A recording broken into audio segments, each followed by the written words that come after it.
Hello APC Mechanics students, today we'll solve the past paper FRQ 2021 Set 1 exercise number 2.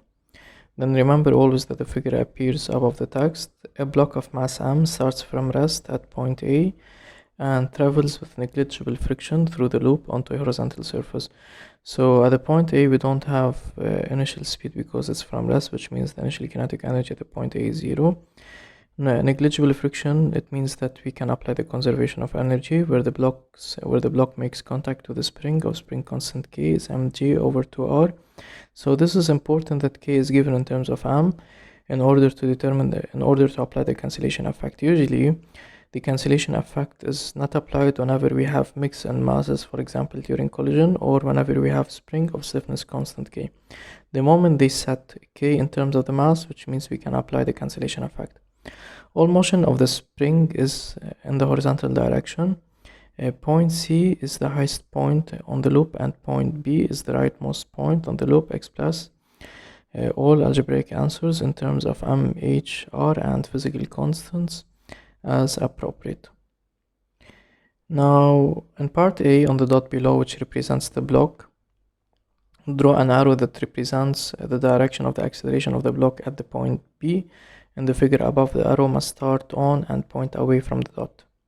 So basically we need to represent the acceleration at the point B. Now the acceleration can be determined by utilizing the forces that are acting on the point B. Now what are the forces acting on the point B taking into consideration this is a frictionless track? We have the normal push toward the center, and remember that we have the pull of gravity down, which means that the net force would be pointing left down, which indicates the direction of the acceleration. So in this case, let me draw the acceleration to be left down.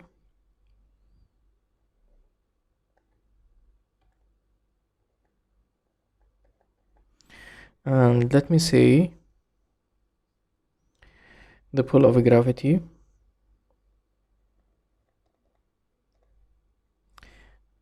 down, because the pull of gravity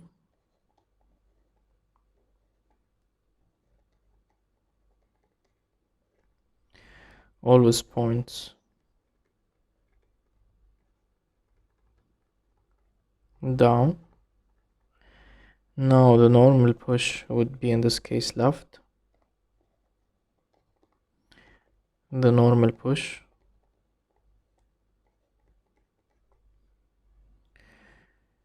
points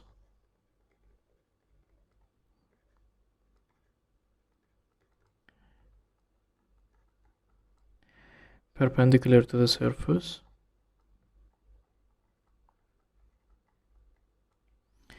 So now in this case we can say then the acceleration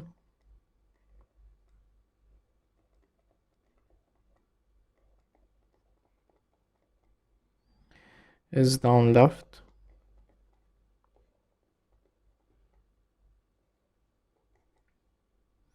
because F naught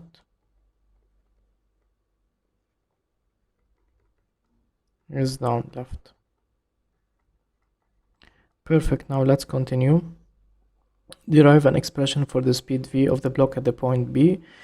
We need to express our answer in terms of m, h and r. So basically here, because it's a free fall, I can directly tell you that the speed is given by, so no, wait, we need to determine the speed at the point B. So because this is the speed under the influence of gravity, it would be have the structure v, which is something multiplied by g multiplied by distance. Now here the distance, if you think about it, we're going from this point to this point, and this would be basically h minus ry, because we have went h down and we have went r up. Now this will appear explicitly in the calculation without worrying about distances.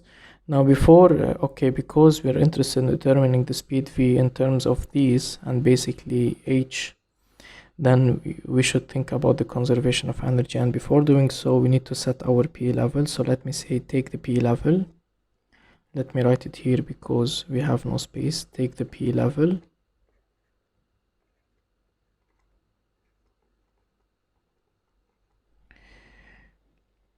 to be the horizontal.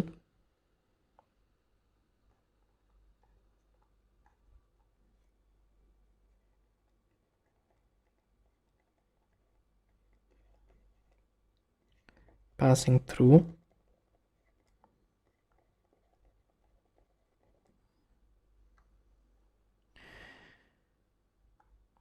Okay, so we can say the horizontal surface, passing through the horizontal surface.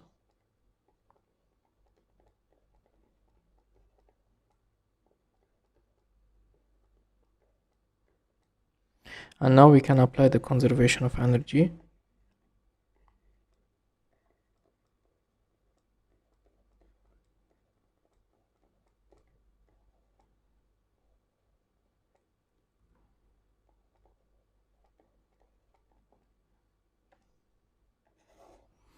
And in this case, energy initial is equal to energy final. And energy is about being kinetic and gravitational potential energy. Now here, no need to worry about the elastic potential energy because we're still away from the spring. Now at the initial point, we don't have any kinetic energy, but remember that because this is now our PE level, at the final point, we have both kinetic and gravitational potential energy. So that would be 0. Now our initial gravitational potential energy of the mass of the block is m, that would be mgh, which is basically equal to half m, and the speed is given by v, so mv square plus mg r, because the distance at this point to the P level is given by r. And now we can apply the cancellation effect. So basically gh would be given by half v square plus gr, which means that half v square is equal to gh minus gr. Now 2 is down becomes up, and we can factor out g, then v in this case would be given by, indeed as we have said, that 2 multiplied by g multiplied by h minus r, which is the height difference between the initial and the final position. Now in idea number 2, we need to derive an expression for the magnitude of the net force F on the block at point B, and this is basically a tricky question. Let me explain why. Now the magnitude means the Pythagorean sum, especially whenever we're talking about the net force. As we've said, what are the forces acting on the point B? We have two components, one along the center, which is the normal push, and one which is down, and that would be the pull of gravity. The magnitude of the net force would be the radical of perpendicular components, which is basically Fn square plus the pull of gravity square. Now that would be the horizontal component, and that would be the vertical component. Now okay, the pull of gravity is straightforward, which is given by mg, and we're allowed to express in terms of this quantity. Now the normal push, we should utilize Newton's second law in order to say that the normal push would be equal to mv squared divided by r, and remember that we have determined the speed at the point B in terms of the required constants, which means that we need to apply Newton's second law. Then let me say apply Newton's second law.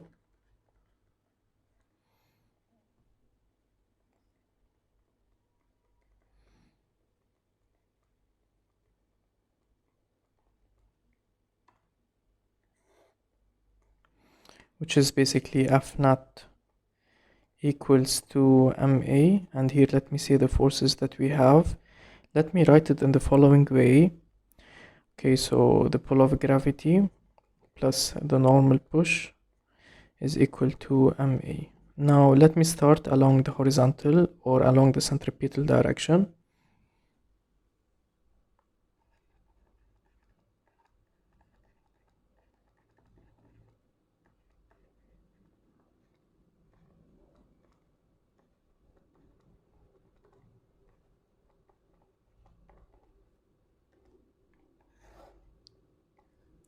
Which is basically at the point B, it is the horizontal direction.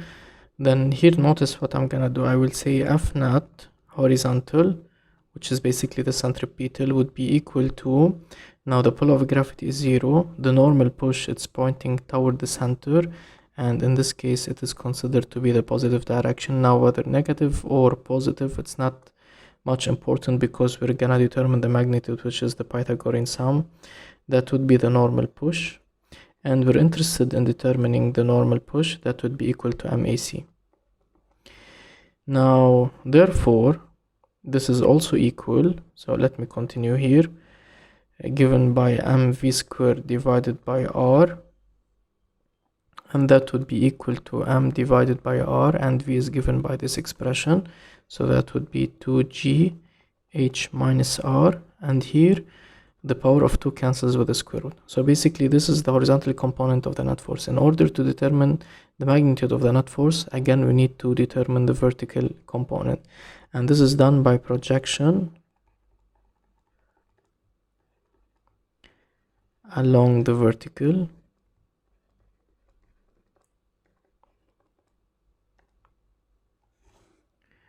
So we would say here that again F net vertical is equal to minus mg. So this is it, no need to continue the equation, plus 0. Okay, no need to continue and write ma because this is what we want, which is equal to minus mg. And now F net in magnitude would be the Pythagorean sum of F net horizontal to the power of 2 plus F net vertical to the power of 2, and that would be the radical of m over r multiplied by 2g h minus r, all of that to the power of 2,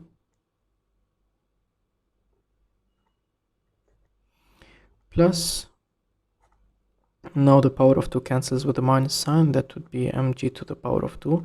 So indeed our answer is expressed in terms of m, h and r and physical constants as appropriate. Now in part C, in terms of r, derive an expression for the minimum height h minimum necessary for the block to maintain contact with the track through point C. And we know that the force that's responsible for the minimum contact is the normal push. So this is the point C. Then we need to apply Newton's second law here and to set the normal push to be 0. So let me say apply, or so we have said apply Newton's second law, and we know that from B to C we will also have the pull of gravity and the normal push, but in this case the pull of gravity is acting also here down and the normal push it's acting toward the center. We will use the same vector equation, which is given by pull of gravity plus normal push is equal to ma, and now we will project along the centripetal direction.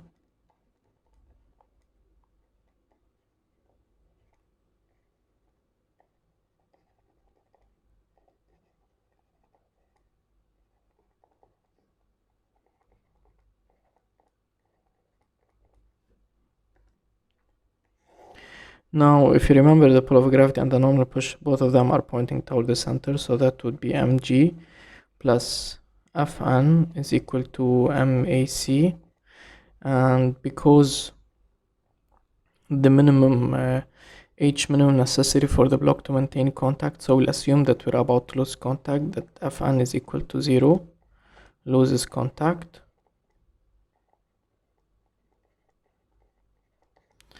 and the centripetal acceleration would be given by v squared divided by r. Now m with m would cancel, so g is given by v squared divided by r. But remember that we need to determine the expression of h min, and here we have a relation between v and r. Then v, so let me say, okay, so v can be related to h min again by the conservation of energy. So conservation of energy from the point E to the point C, let me name this speed to be Vc. So again I will say that energy at the point A is equal to energy at the point C. Now this is a big law. I need to mention conservation of energy, but I have mentioned that before. So kinetic energy at A plus the gravitational potential energy at A is equal to kinetic energy at C and the gravitational potential energy at C. My P level is still here, and the kinetic energy at A is equal to 0. Now the gravitational potential energy at A is given by mgh, and that would be h minimum. The kinetic energy at the point C, don't think if at the point C we're gonna lose contact, which means the speed is 0. No, and the biggest proof on that, we have Vc here.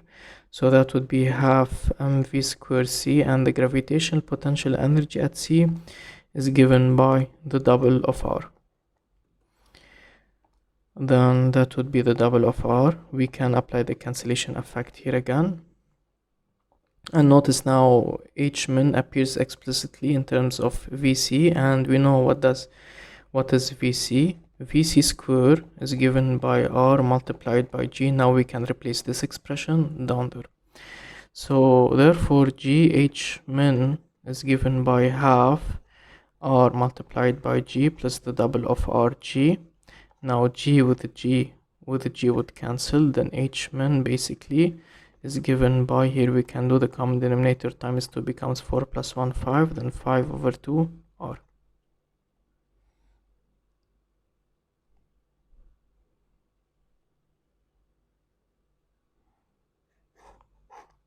So basically this is the minimum height in terms of R. Alright.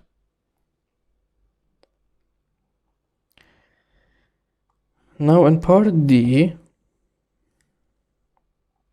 it is determined that h is equal to 0.30 and r is equal to 0.10 if the block is released from a height greater than that found in part C. What would be the maximum compression x max of the spring? So we need to find the maximum compression of the spring. Now here they're telling us if the block is released from a height greater than that found in part C. What does this mean? Which means that at the point C, because the height is greater than the minimum height, then we have enough energy to overcome the point C, and we're not gonna lose contact. The block will continue its path until it hits the spring. Okay, now here what I'm trying to find, I'm trying to search for any statement that this indicates a Hookean spring or a linear spring, and I couldn't point out any statement. However, I will assume that it is a Hookean spring, because otherwise we cannot determine the expression of x max unless we have the explicit force in order to integrate. So therefore I will assume that this is a Hookean spring, although it's not mentioned. And in order to determine the maximum compression, we need to apply the conservation of energy. No need to mention that again, because we have mentioned it at least once throughout the problem. So let me say in this case, energy initial is equal to energy final. We have a very small tight space to include our solution. Then kinetic energy initial plus the gravitational potential energy initial is equal to kinetic energy final plus the gravitational potential energy final. Now initial kinetic energy at the point A is 0. Now also, why I have taken the initial point to be, for example, this point, not the point B and not the point C, because this is the easiest point that can be related to M and H. Alright, so that would be mgh, and we have the value of h. Now the final kinetic energy in this case would be 0, because we're interested in the maximum compression, and that would be half k x max square, and k is given by mg divided by 2r. Notice that even if k is given in terms of these, you can do dimensional analysis, and I don't know if it's given by Newton per meter. That would be a good reason to state whether the spring is linear or no. Anyway, now let's proceed. K is given by mg divided by 2r.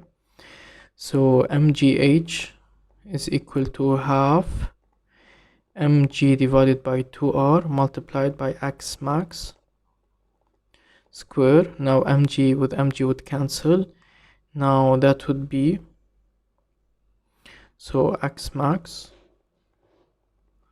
square.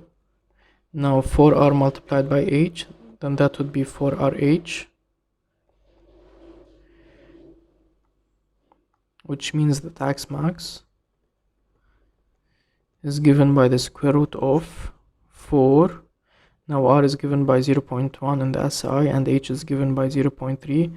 Then indeed the maximum compression of the spring is given by 0.35 meters. Now in part E, a graph of the maximum compression of the spring as a function of height is shown below. The height h-min is the height calculated in part C. Now in idea number 1, explain why section 1 appears as a horizontal line segment on the horizontal axis. So basically we're plotting x as function of h. So what does h represent? H is the initial speed given to the block at this point. And we have seen that there is a minimum h, which is the minimum energy injected to the block in order to overcome the point C, to make it through the loop and to compress the spring. For this reason, the graph should be something like that. Before this minimum value, we could not record any data, and therefore we cannot measure any compression for the spring. So let me say, since the block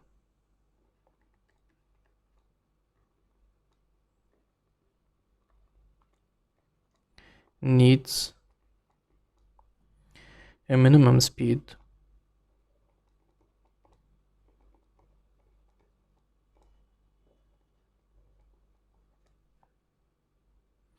to make it through S,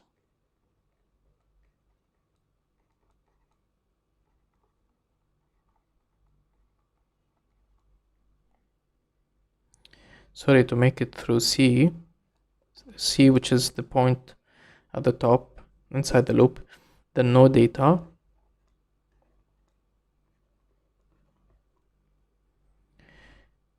could be recorded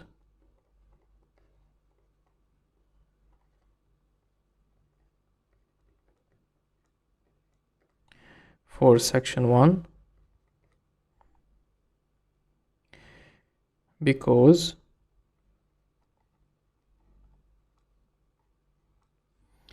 the minimum height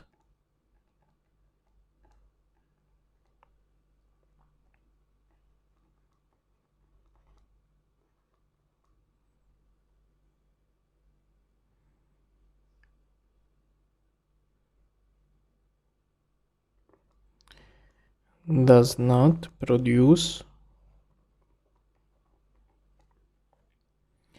enough speed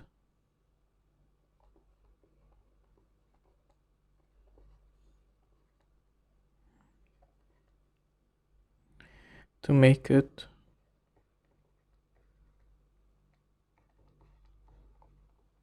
through C.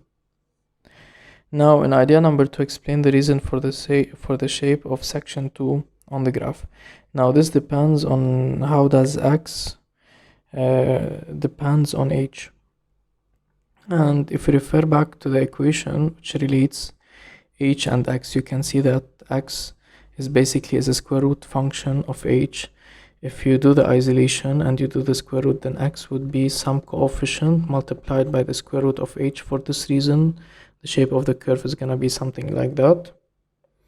So let me write here, from the equation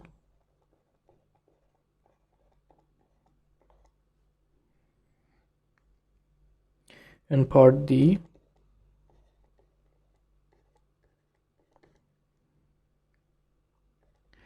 x has a square root dependence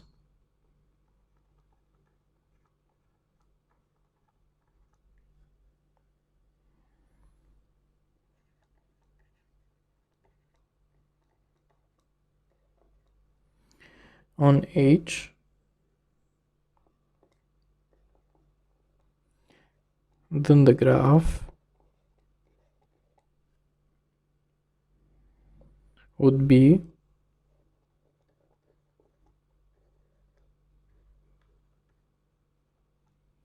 concave downward. And also let me explain something very important, which is the minimum value. The minimum value is the compression of the spring when the height generates the required speed of the block to make it through C. So basically, which is this point that we're talking about here. The minimum value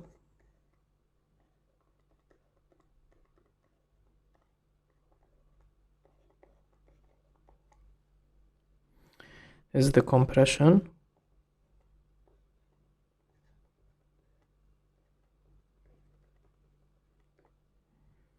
of the spring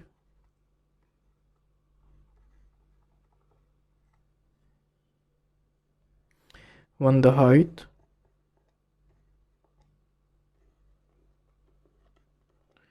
generates the required speed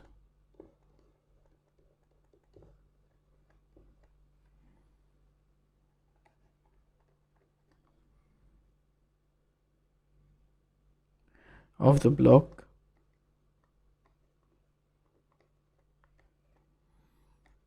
to make it through C.